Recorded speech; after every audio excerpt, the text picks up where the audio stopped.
Okay.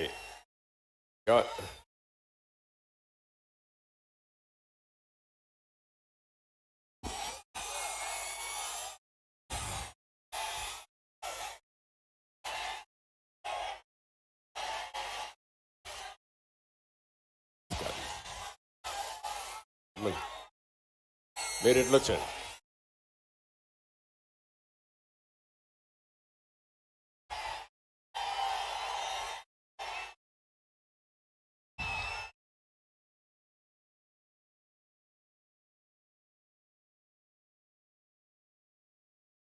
గౌరవనీయులు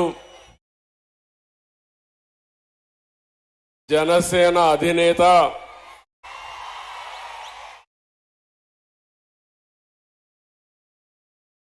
ప్రజలకు మేలు చేయాలనే ఆకాంక్షతో ఎల్లప్పుడూ పరితపించే వ్యక్తి పవర్ స్టార్ పవన్ కళ్యాణ్ గారు.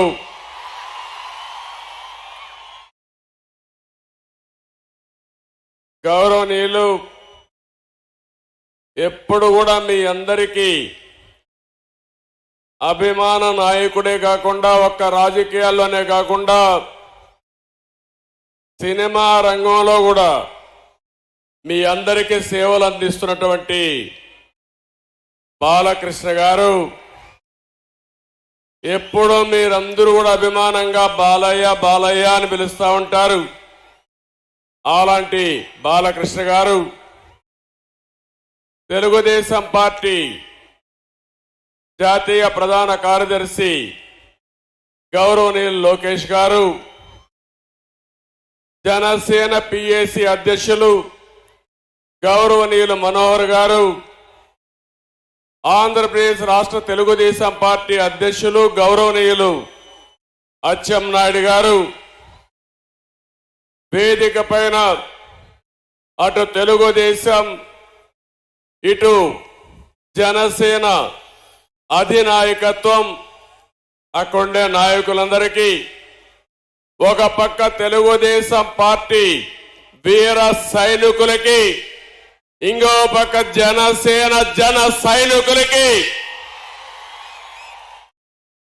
పేరు పేరున ఈరోజు విశాఖపట్నం వచ్చినప్పుడు చాలా సార్లు విశాఖపట్నంకు వచ్చాను, కానీ నా జీవితంలో ఇంత అపూర్వ స్వాగతం నా జీవితంలో చూడలేదు. ఆ విధంగా స్వాగతం పలికారు. ఒక పక్క సముద్రం ఘోషిస్తా ఉంటే ఇంకో పక్క జన సముద్రం ఇక్కడ ఘోషించే పరిస్థితి వచ్చింది. అలాంటి విశాఖపట్నమే కాకుండా ఉత్తరాంధ్రనే కాకుండా రాష్ట్రం నలుమూలల నుంచి వచ్చారు. యువగళం ఒక పక్క, ఇంకో పక్క ఎన్నికల యుద్ధ బేరీకి మోగించడానికి వచ్చినటువంటి సైనికులందరికీ పేరు పేరున మనస్ఫూర్తిగా నమస్కారాలు. అదే మాదిరిగా మీడియా ప్రతినిధులు కూడా నమస్కారాలు. ప్రత్యేకంగా యువగళం వాలంటీర్స్ కి మనస్ఫూర్తిగా నా అభినందనలు. ఈరోజు ఇంతమంది పేరు నాయకులందరూ మాట్లాడారు. నేనేం మాట్లాడాలో అన్ని విషయాలు కవర్ అయినాయి. ఒక పక్క మనసు విప్పి జనసేన అధినేత పవన్ కళ్యాణ్ గారు చాలా స్పష్టంగా చెప్పారు. గతంలో ఏ విధంగా రాష్ట్రం కోసం సహకరించింది, ఈరోజు మళ్లీ ఏమి ఆకాంక్షించి తెలుగుదేశం జనసేన పొత్తు పెట్టుకుంటుందో చాలా స్పష్టంగా వారు చెప్పడం జరిగింది. ఇంకో పక్క లోకేష్ కూడా 226 రోజులు రాష్ట్రం మొత్తం తిరిగి ప్రజల సమస్యలను అర్థం చేసుకుని అధ్యయనం చేసి చాలా క్లుప్తంగా వారి అనుభవాలు కూడా చెప్పారు. మీరు ఒక విషయం మీరు గుర్తుపెట్టుకోవాలి. భారతదేశంలో పాదయాత్ర చేయడం గొప్ప ఎప్పుడు కొత్త కాదు. నేను పాదయాత్ర చేశాను, బస్సు యాత్ర చేశాను. ప్రజా చైతన్యాన్ని తేవడానికి మొట్టమొదటిసారిగా నందమూరి తారక రామారావు గారు చైతన్య యాత్ర చేశారు. అక్కడి నుంచి ఎన్నో యాత్రలు వచ్చాయి.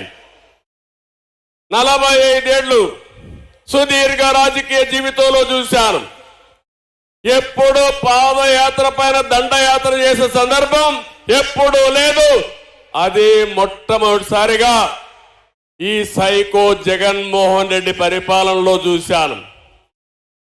ఎవరైనా పాదయాత్ర చేసి ఒక సమస్య పైన పాదయాత్ర చేసినప్పుడు, ఒక పవిత్రమైన భావంతో చేసినప్పుడు చేతనైతే సహకరించాలి, చేత కాకపోతే ఇంట్లో పడుకోవాలి. కానీ పోలీసులు అడ్డం పెట్టుకుని ఎన్ని ఇబ్బందులు పెట్టారో, కడాన నా ఎవరైతే యువగళం వాలంటీర్లు జైలుకు పోయి వచ్చారంటే, అటెంప్ట్ మర్డర్ కేసు పెట్టారంటే తమ్ముళ్ళు భయపడద్దండి. మీ కష్టాలు నేను చూసా. తప్పకుండా వడ్డీతో సహా తిరిగి అప్పజెప్పే బాధ్యత తెలుగుదేశం పార్టీ తీసుకుంటుందని చెప్పి కూడా నేను మీకు తెలియజేస్తున్నా. యువగళం జనగణంగా మారి ప్రజా గర్జనకు నాంది పలికింది. నేను ఈరోజు మనస్ఫూర్తిగా ప్రజలందరినీ అభినందిస్తున్నాను. మీలో ఉండే ఆవేదన, బాధ, ఆక్రోశం, ఆగ్రహం ఇవన్నీ కూడా యువగణంలో చూపించారు. రోజు రోజుకి ఉద్యమంగా ముందుకెళ్ళింది. ఈ కార్యక్రమంలో సహకరించినటువంటి తెలుగుదేశం పార్టీ, జనసేన కార్యకర్తల్ని మనస్ఫూర్తిగా అభినందిస్తున్నా.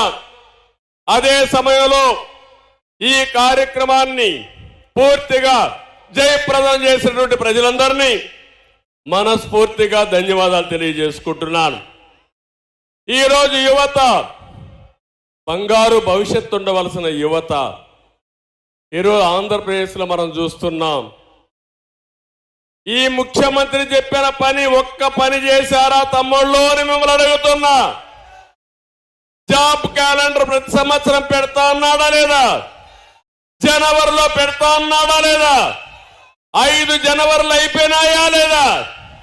పెట్టాడా అని మిమ్మల్ని అడుగుతున్నా. ఒక్క ఉద్యోగం ఇవ్వలేదు. ఉండే పరిశ్రమలు పోయినాయి. మొత్తం యువత జీవితాల్ని నాశనం చేసే పరిస్థితికి వచ్చాడు. ఈరోజు ప్రపంచంలోనే తెలుగు యువత అగ్రస్థానంలో ఉంటే, అదే ఆంధ్రప్రదేశ్లో యువత అధఃపాతాళంలో ఉండే పరిస్థితి వస్తా ఉంది. ఒక్క పరిశ్రమ రాలేదు. వచ్చిన పరిశ్రమలు పారిపోయినాయి. తరిమేసే పరిస్థితి వచ్చింది. ఇది చాలా బాధాకరం. నేను ఒకటే హామీ ఇస్తున్నా, యువతకు తెలుగుదేశం జనసేన అండగా ఉంటాం. ఉపాధి కల్పించే బాధ్యత, మీ భవిష్యత్తుకి భరోసా ఇచ్చే బాధ్యత మేము తీసుకుంటామని మరొక్కసారి హామీ ఇస్తున్నా. ఇంకో పక్క లోకేష్ ని కూడా మనస్ఫూర్తిగా అభినందిస్తున్నా. ఒక పార్టీ అధ్యక్షుడిగా ఏదైనా ఒక సంకల్పం ఉంటే చిత్తశుద్ధితో పనిచేస్తే ప్రజలు ఆదరిస్తారు. అలాంటి కార్యక్రమానికి శ్రీకారం చుట్టాడు. ఒక పార్టీ అధ్యక్షుడిగా మనస్ఫూర్తిగా ఆయన చేసిన కృషికి అభినందిస్తున్నానని చెప్పి కూడా నేను మీకు తెలియజేసుకుంటున్నా. ఈరోజు పవన్ కళ్యాణ్ గారు చెప్పిన విషయాలు కానీ, ఇంకో పక్క బాలకృష్ణ గారు, లోకేష్ గారు మాట్లాడిన విషయాలు, అచ్చెన్నాయుడు గారు మాట్లాడిన విషయాలు నేను పూర్తిగా ఎండార్స్ చేస్తున్నాను. సుదీర్ఘ రాజకీయ చరిత్రలో ఎంతో మంది ముఖ్యమంత్రులు చూశాను. వారి యొక్క రాష్ట్రం కోసం వారు చేసిన పనులు చూశాను. కొంతమంది చేత కాకుండా పోతే వారిని విమర్శించే సందర్భాలు కూడా ఉన్నాయి. రాజకీయాల్లో ఎప్పుడు కూడా రాజకీయ వ్యతిరేకత ఉంటుంది తప్ప వ్యక్తిగత వ్యతిరేకత ఉండదు. ఈ విషయం మీరు గుర్తుపెట్టుకోవాల్సిన అవసరం ఉంది. ఈరోజు ఈ రాష్ట్రంలో చూస్తా ఉంటే విశాఖపట్నంలో ఉన్నాం మనం. విజయనగరం భోగాపురం నియోజకవర్గంలో మీటింగ్ పెట్టుకున్నాం. ఇక్కడే విమానాశ్రయానికి నేను ఆ రోజు నాంది పలికాను. ల్యాండ్ అక్విజిషన్ కూడా చేశాను. అదే తెలుగుదేశం పార్టీ అధికారంలో ఉండుంటే 2020కే విమానాశ్రయం వచ్చేది. ఇప్పటికి కూడా రాలా. అంటే ఎలాంటి ప్రవర్తన చేశాడో మీరు గుర్తుపెట్టుకోవాల్సిన అవసరం ఉంది. ఉత్తరాంధ్ర మొత్తం ఈ 5 సంవత్సరాల్లో వైసీపీ కబ్జాలో నలిగిపోయే పరిస్థితి. నేను అన్ని విషయాలు ఇక్కడ మాట్లాడలేం కానీ ఈరోజు రాష్ట్రంలో ఉండే ప్రతి ఒక్కరికి విజ్ఞప్తి చేస్తున్నా. 5 కోట్ల ప్రజలకు విజ్ఞప్తి చేస్తున్నాను. మీరు ఆలోచించవలసిన అవసరం ఉంది. ఇది జనసేన తెలుగుదేశం పార్టీల కోసం కాదు, లేకపోతే నా కోసం పవన్ కళ్యాణ్ కోసం కాదు. 5 కోట్ల ప్రజల భవిష్యత్తు కోసం, భావితరాల భవిష్యత్తు కోసం ప్రతి ఒక్కరూ ఆలోచించాల్సిందిగా నేను కోరుతున్నా. ఈ విశాఖపట్నంలో మీరు చూస్తే ఎయిర్పోర్ట్ పూర్తిగా నిర్వీర్యమైపోయి మళ్ళీ నేను వేసిన ఫౌండేషన్ రెండోసారి ఫౌండేషన్ వేసి ఏదో గొప్పగా చేసేవారి విధంగా పోయే పరిస్థితికి వచ్చారు. మెట్రో పోయింది. ఇంకో పక్కన విశాఖపట్నంలో వచ్చిన కంపెనీలన్నీ పోయే పరిస్థితికి వచ్చాయి.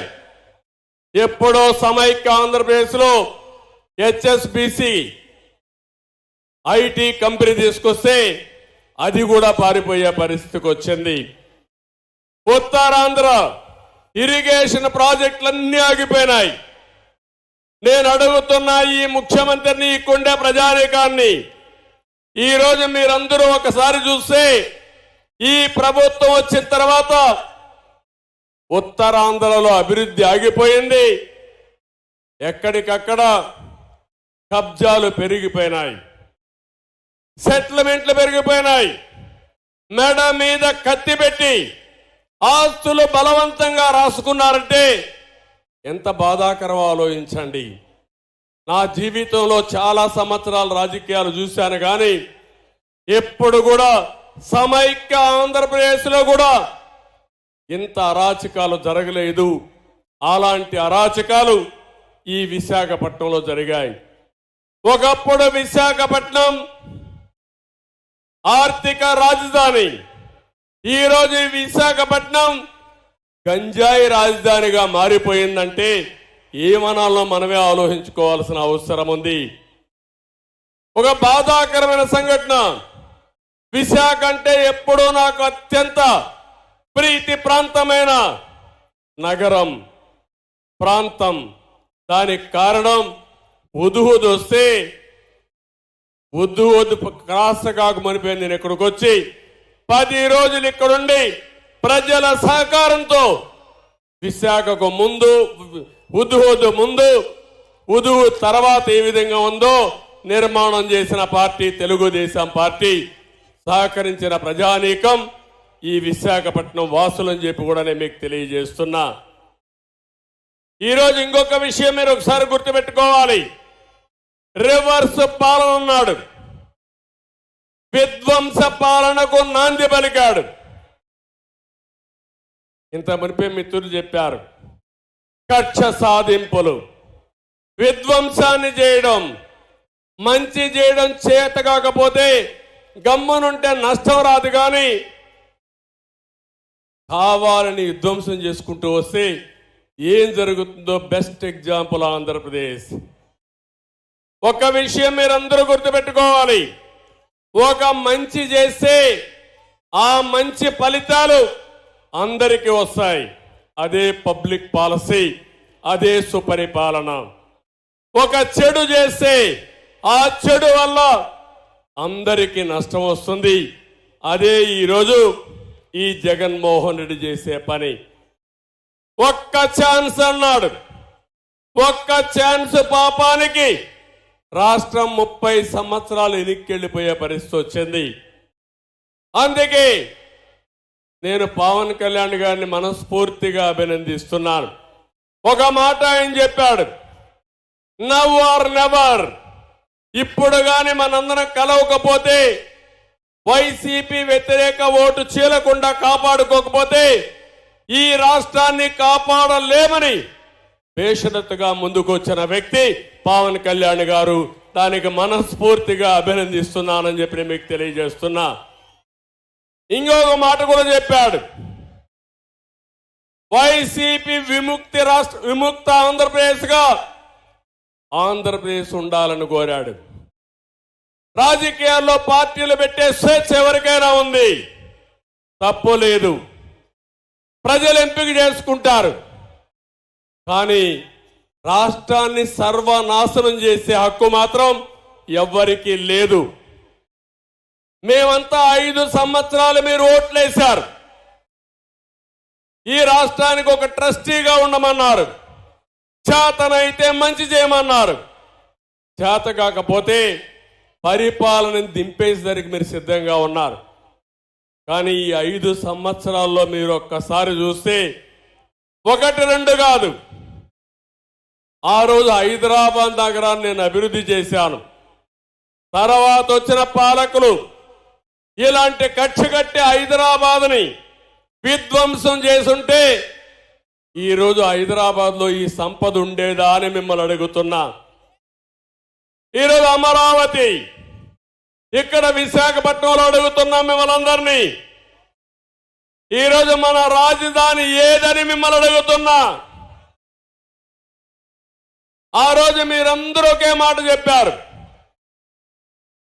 అమరావతి నేను ప్రపోజ్ చేసినప్పుడు అమరావతి ఆంధ్రప్రదేశ్ రాజధానిగా ఉంటుంది, విశాఖపట్నం ఆర్థిక రాజధానిగా ఐటీ హబ్ గా ఉంటుందని మీరే సహకరించారు. అవునా కాదా అని మిమ్మల్ని అడుగుతున్నా.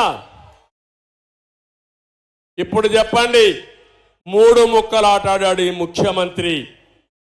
అమరావతిని సర్వనాశనం చేశాడు ముఖ్యమంత్రి. ఈరోజు ఇక్కడికి వచ్చి నేను వారం 10 రోజులు విశాఖపట్నంలో బస్సులో ఉండి హుదూద్ తుఫాను వల్ల నష్టపోతే మళ్ళీ పూర్తిగా కోలుకున్న తర్వాత ఇక్కడి నుంచి వెళ్ళారు. ఈయన రాకమునిపే రిషికొండ మొత్తం నాశనం చేసి రిషికొండ బోడిగొండగా తయారు చేసి ఒక ముఖ్యమంత్రి విలాసం కోసం 500 కోట్ల రూపాయలు ఖర్చు పెట్టి హక్కు ఎవడిచ్చాడని మిమ్మల్ని అడుగుతున్నా. బాధ అనిపించదా అని అడుగుతున్నా. ఒకసారి ఆవేదన గుండెలు పిండేసినట్టు ఉంటుంది ఇవన్నీ తలుచుకుంటే. ఏంటి అరాచకం? ఎక్కడికి తీసుకుపోతున్నారు ఇవన్నీ? అమరావతి పూర్తిగా నిర్వీర్యం అయిపోయింది, విధ్వంసం అయిపోయింది. ఇంకో పక్క పోలవరం రాష్ట్రానికే వరం. ఏం తమ్ముళ్ళు, ఆ రోజు తెలుగుదేశం పార్టీ ఉండుంటే 2020కి పోలవరం పూర్తి చేసి జాతికి అంకితం చేసి ఈరోజు కరువు అనే మాట లేకుండా చేసేవాళ్ళం. అది పోయింది. ఇంకో పక్క విద్య, వైద్యం, ఆరోగ్యం అన్ని కూడా మీరు చూస్తే వ్యవస్థలన్నీ భ్రష్టు పట్టాయి. ఇప్పుడే పవన్ కళ్యాణ్ గారు ఒక లిస్ట్ అంతా కూడా చెప్పారు.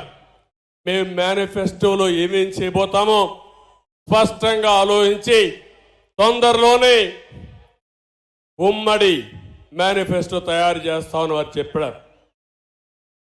రోడ్ల వ్యవస్థ పూర్తిగా భ్రష్టు పట్టింది. నేను ఒక్క సెక్టర్ చెప్పడం లేదు, రాష్ట్రంలో ప్రతి ఒక్క సెక్టర్ కూడా పూర్తిగా దెబ్బతిన్నాయి. ఎక్కడికక్కడ విధ్వంసం పాలయ్యే పరిస్థితి వచ్చింది. కడాన మీరు ఒకసారి చూస్తే ఇసుక, లిక్కర్ కానీ అన్ని విషయాల్లో కూడా స్వార్థం కోసం రాష్ట్రాన్ని భ్రష్టు పట్టించి మొత్తం దెబ్బతినే పరిస్థితికి వచ్చాం. వైఎస్ఆర్ కాంగ్రెస్ పార్టీ అబద్ధాల పునాది మీద నిర్మాణం చేసిన పార్టీ ఆ పార్టీ. నేను అడుగుతున్నా, ఎన్నికల ముందు ప్రత్యేక హోదా సాధిస్తానని చెప్పారా లేదా? మీరు సాధించారా అని అడుగుతున్నా. ఇంకో పక్క రైల్వే జోన్ సాధిస్తామని చెప్పారా లేదా? మీరు ఇచ్చారా అని అడుగుతున్నా. మద్యపాన నిషేధం పెడితేనే, పెట్టిన తర్వాతనే నేను ఓటు అడుగుతానని మద్యపానం పైన వచ్చే ఆదాయాన్ని తాకట్టు పెట్టి అప్పులు చేసే పరిస్థితికి వచ్చారు. సిపిఎస్ వారంలో రద్దు చేస్తా అన్నారు, చేశారని అడుగుతున్నా. ఒకటి రెండు కాదు, బాబాయ్ హత్య జరిగితే ఆ హత్య వేరే వాళ్ళపైన వేసి హైకోర్టు స్టే తెచ్చుకొని సిబిఐ కావాలని అడిగిన మీరు ఈరోజు సమాధానం చెప్పే పరిస్థితిలో ఉన్నారని అడుగుతున్నా. ఇవే కాకుండా బాధుడే బాధుడు, అన్ని పెరిగిపోయినాయి. ఆ రోజు అన్ని విషయాల్లో ఏం చెప్పారో ఈరోజు ఏం చేశారో మనమే చూస్తున్నాం. నేను ఒకే ఒక విషయం చెప్తున్నా, ఈ రాష్ట్రంలో ప్రతి ఒక్కరూ ఇబ్బందుల పాలైపోయారు, ప్రతి ఒక్కరూ నష్టపోయారు.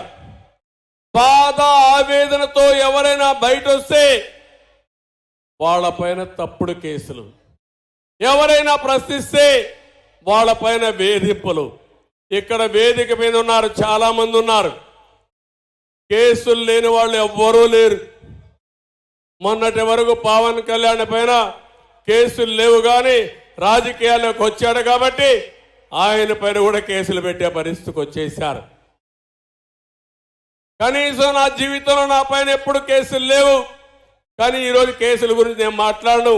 అవన్నీ కోర్టులో ఉన్నాయి కాబట్టి నేను మాట్లాడకూడదు, కాబట్టి నేను కేసులు కూడా మాట్లాడడం లేదు. ఇలాంటి పరిస్థితి చూస్తా ఉంటే ఈ రాష్ట్రంలో ప్రజాస్వామ్యంలో మనం ఉన్నామా అని నాకు అనుమానం వస్తుంది. ఎవరు ఇంట్లో స్వేచ్ఛగా బ్రతికే పరిస్థితి లేదు, స్వేచ్ఛగా తిరిగే పరిస్థితి లేదు. అన్యాయం జరిగితే ఇది అన్యాయం అని ప్రశ్నించే పరిస్థితి లేదు. మీ ఆస్తులు కబ్జా చేస్తే కొంత మీద కత్తి పెట్టి రాయించుకుంటే ఇది తప్పని అడిగితే రక్షించే నాదుడే లేడు. ఇప్పుడు కూడా నేను చూస్తున్న పోలీసులు వాళ్ళు కావాలని చేయడం లేదు, వాళ్ళ మెడ మీద కత్తి పెట్టి చేయకపోతే మిమ్మల్ని ట్రాన్స్ఫర్ చేస్తాం, విఆర్ఎస్ లో పెడతాం, ఏసీబీలో పంపిస్తామంటే భయపడిపోయి తప్పుడు కేసులు పెట్టి ఈరోజు అందరినీ వేధించే పరిస్థితికి వచ్చారు. ఈ మధ్య కాలంలో కొంతమంది నన్ను కలిశారు, కలిసి బాధపడుతున్నారు, ఏడుస్తున్నారు. మా దగ్గర తప్పుడు పనులు చేపించారు, ఈ తప్పుడు పనుల వల్ల మాకు చాలా బాధ ఉందని మానసికంగా కుంగిపోయే పరిస్థితికి వచ్చారు. కొంతమంది కావాలని రేపు ఒక రోజు నేను ఆలోచించకుండా, మళ్ళీ ఎన్నికలు వస్తాయని ఆలోచించకుండా తప్పుడు పనులు చేయమంటే చేశారు. నేను ఒకటే చెప్తున్నా, అలాంటి వారిని మాత్రం ఎట్టి పరిస్థితుల్లో వదిలిపెట్టం. ఎక్కడున్నా సరే చట్టపరంగా వాళ్ళని శిక్షించే బాధ్యత తెలుగుదేశం పార్టీ జనసేన తీసుకుంటామని చెప్పి కూడా నేను మీకు తెలియజేస్తున్నాను.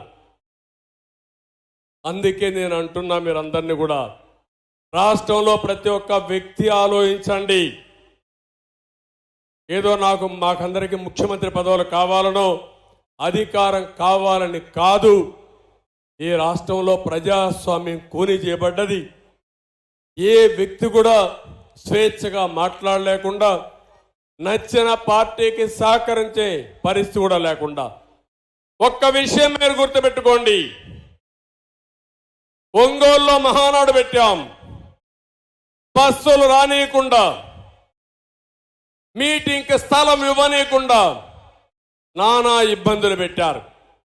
ఆ రోజు కూడా ఎక్కడికక్కడ ప్రజలైతే పెద్ద ఎత్తున వాహనాలు వేసుకుని సొంత వాహనాలతో ట్రాక్టర్లతో 2 రోజులకు 3 రోజులకు మునిపి ఆ వెన్యూకి చేరారు. ఈరోజు ఇక్కడ మీటింగ్ పెట్టాం. కేంద్రం ట్రైన్స్ కావాలంటే ఇచ్చారు, రాష్ట్రం మాత్రం ఆర్టీసీ బస్సు ఒకటి ఇవ్వాల. ఏం తమ్ముళ్ళు, 5 కోట్ల ప్రజలు ఆలోచించుకోవాలి. నీ మీటింగ్ పెడితే ప్రైవేట్ బస్సులు ఆర్టీసీ బస్సులు ఇష్టానుసారంగా వాడతారు. అదే ప్రతిపక్షం మీటింగ్ పెడితే మేము డబ్బులు కడతామంటే బస్సులు ఇవ్వనీయకుండా చేశారంటే ఇది ప్రజాస్వామ్యమని మిమ్మల్ని అడుగుతున్నా. కడాన ఆటోలు వస్తా ఉంటే ఆటోలు కూడా రాకూడదని అడ్డం పడ్డారు. ప్రైవేటు బస్సులు ఇస్తామంటే దానికి కూడా అడ్డం పడ్డారు. కానీ సంకల్పం ఉంది. మీరు ఎన్ని ఇబ్బందులు పెట్టినా తప్పించుకొని ఈ మీటింగ్కి వచ్చి బ్రహ్మాండంగా జయప్రదం చేశారంటే మిమ్మల్ని అందరినీ మనస్ఫూర్తిగా అభినందిస్తున్నాను. ఇంకో పక్క భవిష్యత్ గ్యారంటీ మీద ఇప్పటికే కార్యక్రమం మనం స్టార్ట్ చేశాం. ఈ భవిష్యత్ గ్యారంటీ ఒక పక్క తీసుకుపోతూనే ఉమ్మడి ఎలక్షన్ మేనిఫెస్టో కూడా తొందరలోనే తయారు చేసి ఇంకొక 1-2 మీటింగులు పెట్టాలనుకుంటున్నాం. నేను పవన్ కళ్యాణ్ గారు అందరు నాయకులు కలిసి ఒకటి అమరావతిలో ఒకటి తిరుపతిలో పెట్టి ఆ 2 మీటింగులు ఒక మీటింగులో ఉమ్మడి ఎలక్షన్ మేనిఫెస్టో కూడా అనౌన్స్ చేస్తామని చెప్పి కూడా నేను మీకు తెలియజేస్తున్నా. ఇప్పటికే మహాశక్తి కార్యక్రమానికి శ్రీకారం చుట్టాం. ప్రతి ఒక్క ఆడబిడ్డకి 1,500 రూపాయలు నెలకు ఇవ్వడానికి 18 సంవత్సరాల వయసు వచ్చిన వాళ్ళందరికీ ఇస్తున్నాం. ఇంకో పక్క చదువుకునే పిల్లలందరికీ తల్లికి వందనం కింద 15,000 రూపాయలు ఇస్తాం. ఒకప్పుడు దీపం పెట్టాం, మళ్ళీ 3 సిలిండర్లు ఇవ్వాలని చెప్పి నిర్ణయించాం. ఉచితంగా 3 సిలిండర్లు ఇస్తాం. ఆర్టీసీ బస్సుల్లో ఆడబిడ్డలకు ఉచిత ప్రయాణ సౌకర్యం కల్పించడానికి ఇప్పటికే నిర్ణయం చేశాం. ఇది కాకుండా ఇంకో పక్కన మీరు చూస్తే ఏదైతే యువగళం ఒక చరిత్ర 20 లక్షల మందికి ఉద్యోగాలు ఇప్పించే బాధ్యత 5 సంవత్సరాల్లో ఈ అలయన్స్ పార్టీలు తీసుకుంటాం. ఇది కాకుండా నెలకు 3,000 రూపాయలు నిరుద్యోగులకి నిరుద్యోగ భృతి ఇచ్చి మిమ్మల్ని ఆదుకుంటాం. బాగా చదివించే బాధ్యత నాలెడ్జ్ ఎకానమీలో ప్రపంచ పట్టణంలో తెలుగు జాతిని తెలుగు యువతను పెట్టే బాధ్యత తీసుకుంటాం. వ్యవసాయం నేను ఎక్కువ మాట్లాడడం లేదు, ఇంత మునిపే మన వాళ్ళందరూ చెప్పారు. వ్యవసాయం సర్వనాశనమైంది. రైతాంగం చితికిపోయారు. ఆత్మహత్యల్లో నెంబర్ 1 ఉన్నాం, అప్పుల్లో నెంబర్ 1 ఉన్నాం. మళ్ళీ రైతు రాజ్యం వస్తుంది. రైతును ఆదుకునే బాధ్యత తెలుగుదేశం పార్టీ తీసుకుంటాం. ప్రతి ఒక్క రైతుకి 20,000 రూపాయలు సంవత్సరానికి ఆర్థిక సహాయం చేసే బాధ్యత అన్నదాత కార్యక్రమం కింద చేస్తామని చెప్పి కూడా నేను మీకు తెలియజేస్తున్నా. ఇదే కాకుండా ఏదైతే బీసీ రక్షణ చట్టం తీసుకొచ్చి తెలుగుదేశం పార్టీకి అదే మరి రాజకీయాల్లో మనం ఒకసారి ఆలోచిస్తే 50% జనాభా వెనుకబడిన వర్గాలు ఉన్నారు, ఆర్థికంగా ఇబ్బందుల్లో ఉన్నారు, అన్ని రంగాల్లో వెనుకబడి ఉన్నారు. వాళ్ళని ఆదుకునే బాధ్యత కూడా తీసుకుంటామని చెప్పి నేను మీకు తెలియజేస్తున్నాను. వీళ్లే కాకుండా ప్రతి ఒక్క ఇంటికి డ్రింకింగ్ వాటర్ ఇవ్వడం, అది కాకుండా సమాజంలో ఎస్సీ ఎస్టీ బీసీ మైనారిటీ అగ్రవర్ణాల్లో ఉండే పేదవాళ్ళను కూడా ఆర్థికంగా ఆదుకుంటాం, వాళ్లకు న్యాయం చేసే బాధ్యత తీసుకుంటాం. దానికి కూడా ఒక కార్యక్రమం తయారు చేసి నిర్దిష్టమైన ప్రణాళిక మీ ముందుకు తీసుకొస్తామని చెప్పి కూడా నేను మీకు తెలియజేస్తున్నాను. ఇవన్నీ కూడా సూపర్ 6 ఇప్పుడే ఇచ్చాం. ఇంకో పక్క మీరు చూస్తే భవిష్యత్తులో ఏమేం చేయాలనే కార్యక్రమాలపైన అధ్యయనం చేస్తాం. ఆ అధ్యయనం చేసి ఏ విధంగా మిమ్మల్ని ఆదుకోవాలని ఆదుకుంటాం. ఈరోజు ఒక్క విషయం ఈ మహాసభ ద్వారా తెలియజేస్తున్నాను. జగన్ పని అయిపోయింది. ఇప్పుడే మిత్రులు చెప్పినట్టు రేపు జరిగే కురుక్షేత్ర యుద్ధంలో వైసీపీ ఓడిపోవడం ఖాయం. అది నిర్ణయం అయింది. ప్రజలు నిర్ణయించుకున్నారు. ఎప్పుడైతే వైసీపీ ఎప్పుడైతే తెలుగుదేశం జనసేన అలయన్స్ అన్నామో ఆ రోజే వాళ్ళ పని అయిపోయిందని మరొక్కసారి విజ్ఞప్తి చేస్తున్నా. అయితే ఒక్క విషయం మిమ్మల్ని అందరినీ కోరుతున్నా. ఈరోజు వైసీపీ నాయకులకు నిద్ర రావడం లేదు. నేను రాజకీయాలు ఎప్పుడూ చూడలేదు. ఎమ్మెల్యేలు కూడా ట్రాన్స్ఫర్లు చేస్తున్నారు ఎంఆర్ఓలు మారిగా. 5 ఏళ్ళు ఇక్కడ పనిచేశాడంట, ఈయన ఇంకో కాన్స్టిట్యున్సీ పంపిస్తారంట. ఇక్కడ మంత్రిగా చేశాడంట, ఇక్కడ ఆయన కథలన్నీ తెలిసిపోయినాయి, ఆయన లీలలో ప్రజలకు అర్థమైపోయినాయి కాబట్టి ఆయన ఇంకో ఊరికి పంపిస్తారంట. 80-90 మంది ఎమ్మెల్యేలు పనికిరారంట. వాళ్ళని మార్చడమో లేకుంటే వాళ్ళు తీసేయడమో చేస్తారంట. వాళ్ళు కాదు పనికిరాని వాళ్ళు. పనికిరాని వ్యక్తి, రాజకీయాలకు ఏమాత్రం అర్హత లేని వ్యక్తి ఈ జగన్మోహన్ రెడ్డి అని చెప్పి కూడా నేను మీకు తెలియజేస్తున్నా. అందరూ సైకో సైకో సైకో అంటున్నారు. నాకు ఇప్పటికి కూడా అర్థం కావడంలో ఆయన క్యారెక్టర్ ఎలాంటి క్యారెక్టర్ నాకు అర్థం కాలేదు. 10-12 మంది ముఖ్యమంత్రులు చూశా, ఎన్నో ప్రభుత్వాలు చూశాను, కేంద్రంలో చూశాను, రాష్ట్రంలో చూశాను. ఇలాంటి విచిత్రమైన నాయకుడిని నా జీవితంలో ఎప్పుడూ చూడలేదని మరొక్కసారి మీకు తెలియజేస్తున్నా. అలాంటి వ్యక్తి రాజకీయాలకి అర్హత లేదు. అందుకే నేను పూర్తిగా 5 కోట్ల ప్రజలకు కూడా విజ్ఞప్తి చేస్తున్నా. ఆంధ్రప్రదేశ్ రాష్ట్రంలో ప్రజానీకం బాగుపడాలంటే, కంటి నిండా నిద్రపోవాలంటే, మన భవిష్యత్తు ఉండాలంటే, మన ఆస్తులకు ప్రాణాలకి మన ఆడపిల్లలకు రక్షణ ఉండాలంటే వైసీపీ విముక్త రాష్ట్రంగా ఏపీ తయారు కావాలి. వైసీపీ అనేది ఒక పార్టీనే కాదు. అలాంటి వ్యక్తి రాజకీయాలకు ఉండడానికి అర్హత లేదు. నేను మళ్ళీ చెప్తున్నా, ఒక్క ఓటు అలాంటి వ్యక్తికి వేసినా, అలాంటి పార్టీకి వేసినా అది రాష్ట్రానికి ఒక శాపంగా మారుతుంది. 5 సంవత్సరాలకు మునుపు విధ్వంసం ఏంటో చేసి చూపించాడు. ఆయన చేసిన తప్పులు రాష్ట్రానికి శాపంగా మారాయి. ఆ శాపాలే ఈరోజు మనందరం అనుభవించే పరిస్థితికి వచ్చాం. ఈ విషయం మీరు గుర్తుపెట్టుకోవాల్సిన అవసరం ఉంది. ఈరోజు ఇంకొక విషయం అందరినీ కోరుతున్నాను. రాష్ట్రంలో ఓట్ల దొంగలు పడ్డారు. అంటే మన ఓటు ఉంటే తీసేస్తున్నారు. అంటే తెలుగుదేశానికి జనసేనకు ఓటేస్తారంటే వాళ్ళని రిమూవ్ చేసేస్తున్నారు. ఇది చాలా భయంకరమైన విషయం. నేను ఎప్పుడు కూడా నా చరిత్రలో ఓటర్ లిస్టు ఈ విధంగా చేయొచ్చని కూడా నేను ఎప్పుడు ఆలోచించలేదు. ఎన్నికలప్పుడు అధికారులంతా ఓటర్ లిస్టు తయారు చేస్తారు. రాజకీయ పార్టీలు ఎన్నికల సమయంలో ఆ ఓటర్ లిస్టు తీసుకుని ప్రచారం చేసి ఎన్నికల్లో మనం గెలుస్తాం. ఈరోజు దౌర్భాగ్యం, ఓటర్స్ ను కూడా మనం వెరిఫై చేసుకోవాలి. నా ఓటు ఉందా లేదా చూడాలి. అంటే ఎంత దౌర్భాగ్యమో ఈ రాష్ట్రంలో మీరు గుర్తుపెట్టుకోవాలి. దేశంలో ఏ రాష్ట్రంలో జరగనటువంటి సంఘటనలు ఈ రాష్ట్రంలో జరుగుతున్నాయంటే ఇది చాలా బాధాకరం.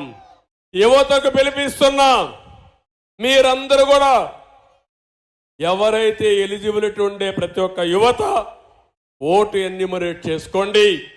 ఆ ఓటు అనేది మీ జీవితాలనే కాకుండా రాష్ట్ర భవిష్యత్తును మారుస్తుంది. ఈ విషయం ప్రతి ఒక్కరూ గుర్తుపెట్టుకోవాల్సిన అవసరం ఉంది. మీరు ఏదైతే ఎప్పటికప్పుడు మీ సెల్ ఫోన్లో యూట్యూబ్ కానీ ఇవన్నీ బ్రౌజ్ చేస్తూ ఉంటారు, వెబ్సైట్లన్నీ బ్రౌజ్ చేస్తారు. ప్రతిరోజు ఒక్కసారి మీ ఓటు ఉందా లేదా అని చెక్ చేసుకోవాల్సిన బాధ్యత మనందరి పైన పడింది. 4 కోట్ల మంది ఓటర్స్ ఉన్నారు. ప్రతి ఒక్కరూ చెక్ చేసుకోమని, సహకరించమని, మీకు ఓటు ఉంటే రేపు మీ ఓటు వేస్తే తద్వారా ఈ రాష్ట్రాన్ని కాపాడిన వాళ్ళు అవుతారు. ఈ విషయం కూడా మీరు గుర్తుపెట్టుకోవాల్సిందిగా నేను మిమ్మల్ని కోరుతున్నా. నేను ఒకే ఒక విషయం అందరికీ విజ్ఞప్తి చేస్తున్నా. మీరు ఒక అడుగు వేయండి, మేము 100 అడుగులు వేస్తాం. మీరు ఒక త్యాగానికి సిద్ధంగా అండి, మేము 100 త్యాగాలు చేసి ఈ రాష్ట్రాన్ని పైకి తేవడానికి ముందుకు వస్తాం. కానీ అట్లా కాకుండా మీరు చేసుకోండి, మాకేం సంబంధం లేదంటే రాష్ట్రం నష్టపోతుంది, భావితరాలు నష్టపోతాయని చెప్పి నేను మీకు తెలియజేస్తున్నా. ఒక ఆడబిడ్డకు విజ్ఞప్తి చేస్తున్నా. మీ పిల్లల్ని పెంచుతున్నారు, పెంచి బాగా చదివిస్తున్నారు. చదివించిన నీ బిడ్డకు ఉద్యోగం రాకుండా కడాన నీ కూలిపైన జీవనోపాధి కోసం ఆధారపడుతున్నానంటే బాధ ఇదా తల్లి అని మిమ్మల్ని అడుగుతున్నా. ఇంకో పక్క నీకు ఒక అమ్మాయి ఉంది, బయట వెళితే తిరిగి సురక్షితంగా వస్తుందని నమ్మకం లేని పరిస్థితి రాష్ట్రంలో ఉంది. ఇంకో పక్క చాలని ఆదాయంతో పెరిగిపోయిన నిత్యావసర వస్తువులు కానీ, ఇంకొక పక్క ఎక్కడికక్కడ ట్యాక్సుల ద్వారా చితికిపోయే పరిస్థితికి వచ్చారు. కరెంటు ఛార్జీలు అన్ని పెరిగిపోయి. అందుకే ప్రతి ఒక్కరు ఆలోచించండి, 5 ఏళ్లకు మీ జీవన ప్రమాణాలేంటి? ఈరోజు మీ ఆదాయం పెరిగిందా? మీ ఖర్చులు తగ్గాయా? పొదుపు ఏమన్నా ఉందా? లేకపోతే మీ కష్టాలు పెరిగాయని ఆలోచించి నిర్ణయం చేయాల్సిన పని మీ అందరి పైన ఉంది. ఒక యువతను కోరుతున్నా. నేను నిన్న మొన్న చూశాను, ఎక్కడ పోయినా యువత 18 సంవత్సరాల నుంచి 30 సంవత్సరాలు ఉండే యువత ఎక్కడ చూసినా ముందుకు వస్తున్నారు. నేను ఒకటే మిమ్మల్ని కోరేది, మీది బంగారు భవిష్యత్తు. మళ్ళీ ఉద్యోగం కావాలంటే, మీ భవిష్యత్తు బాగుండాలంటే మీరు ఒక్క అడుగు ముందుకెయ్యండి. మీరు ఇంకా యువగళం బ్రహ్మాండంగా చేశారు. యువగళమే కాదు, కాలేజీల్లో ఉండే యువత, గ్రామాల్లో ఉండే యువత రోజుకు 1 గంట సమాజం కోసం ఆలోచించండి. రేపు ఎన్నికలు 100 రోజులు మీరు ఆలోచించండి. ఆ 100 రోజులు అయిన తర్వాత మీ భవిష్యత్తు ఉజ్వల భవిష్యత్తు చేసే బాధ్యత తెలుగుదేశం జనసేన అలయన్స్ తీసుకుంటామని చెప్పి నేను మీకు తెలియజేస్తున్నా. రైతులు కోరుతున్నాం. ఒక పక్క అక్వా రైతాంగం, పామాయిల్ రైతాంగం, హార్టికల్చర్ రైతాంగం, వరి పండించే రైతాంగం ఏమయ్యారో చూడండి. నీరు ఇవ్వలేరు, ఇన్పుట్ సబ్సిడీ ఇవ్వలేరు. కడాన మురికి కాలువలు తీయలేక నిన్నొచ్చిన తుఫానుకి మొత్తం పంటలన్నీ ముంపు గురైపోయి ఎప్పుడూ జరగని నష్టం ఈరోజు మీకు జరిగే పరిస్థితి వచ్చింది. మీరు కూడా ఆలోచించమని కోరుతున్నా. ఉద్యోగస్తులు ఉన్నారు. ఒకప్పుడు ఉద్యోగస్తులకు మేం భయపడేవాళ్ళం.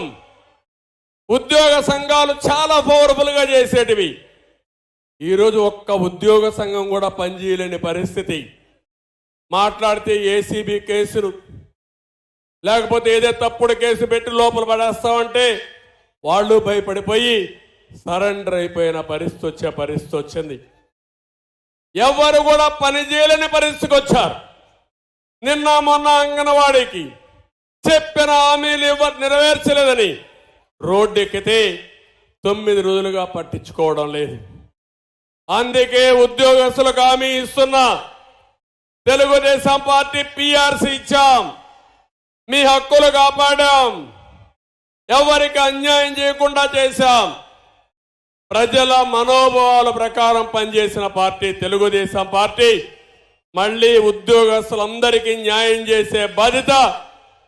ఇంకో పక్క బిజినెస్ పీపుల్ కూడా వ్యాపారాలు చేయలేకపోతున్నారు. సమాజంలో ప్రతి ఒక్కరిని కోరుతున్నా, మీరు ఆలోచించి ముందుకు రావాల్సిన అవసరం ఉంది. మీరు ఒక అడుగు ముందుకేయండి, మేము 100 అడుగులు మిమ్మల్ని నడిపించే బాధ్యత మేము తీసుకుంటామని మరొక్కసారి సమాజంలో ఉండే ప్రతి ఒక్కరిని కోరుకుంటున్నాను. ఈరోజు జనసేన తెలుగుదేశం పార్టీ పొత్తు ఒక చారిత్రాత్మకం, ఒక హిస్టారికల్. ఇది ఈ రాష్ట్రానికి అవసరం. నాకు ఏమాత్రం అనుమానం లేదు, ఎప్పుడైతే ఎన్నికలు పొత్తు అనౌన్స్ చేశామో ఆ రోజే ఇది సూపర్ హిట్ అయింది. జగన్ సినిమా అయిపోయింది. అందుకే పానిక్ బటన్ నొక్కుతున్నాడు. అది మునిగిపోయే పడవ, అది మునిగిపోవడం ఖాయం. ఈ సందర్భంగా ప్రతి ఒక్క కార్యకర్తను కోరుతున్నా, రాష్ట్ర భవిష్యత్తును ఆకాంక్షించి హైకమాండ్ మేము ఏ నిర్ణయం తీసుకున్నా ఆ నిర్ణయాన్ని అటు జనసేన